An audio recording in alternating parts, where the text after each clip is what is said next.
বন্ধুরা, শুভ দুপুর। কেমন আছো তোমরা? আশা করি নিশ্চয়ই ভালো আছো। ভালো থেকো, সুস্থ থেকো। আর আমিও ভালো আছি তোমাদের ভালোবাসা আর আশীর্বাদে।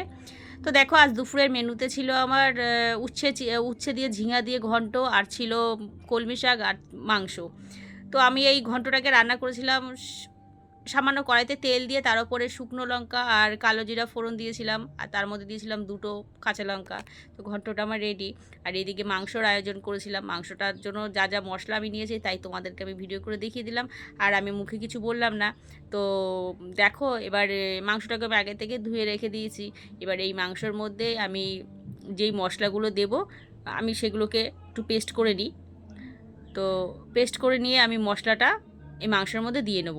আর মুরগির মাংস হলেও আমি সেটাকে আগে থেকে মাখিয়ে নিই নিচে কড়াতে। কষানোর আগে আমি নিচে একবার সমস্ত কিছু দিয়ে আমি মশলাটাকে কষিয়ে নিই। আর এখানে আমি দিয়ে দিয়েছিলাম ওই যে মশলাগুলো দেখিয়েছি সেই মশলার পেস্টটা। আর এর মধ্যে আমি একটা গোটা পাতিলেবু দিয়েছি। তো আমি মুরগির মাংসে পাতিলেবু দিই। তো নুন হলুদ দিয়ে আমি মাংসটাকে, কাঁচা তেলও দিয়েছি তার মধ্যে। আমি এবার মাংসটাকে ভালো করে কষিয়ে নেব। এবার মাংসটা যে মাখানো হয়ে গেল, তারপর আমি আলাদা কড়াইতে তেল দিয়ে তার মধ্যে আমি তেজপাতা, শুকনো লঙ্কা আর গোটা গরম মশলা ফোড়নে দিয়েছি।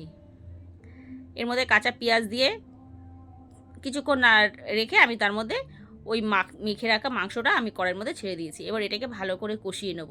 এবার যে কষানো হয়ে যাবে, তারপরে আমি মাংসটাকে গরম জল দিয়ে মাংসটাকে যেমন পরিমাণে যতটা ঝোল লাগবে আমি সেই পরিমাণে আমি ঝোলটা দেবো। তো আলুটা আমি ভাজা করিনি আগের থেকে। তো আমি কাঁচা আলুটা দিয়েছি, এর মধ্যে আমি কষিয়ে নেবো।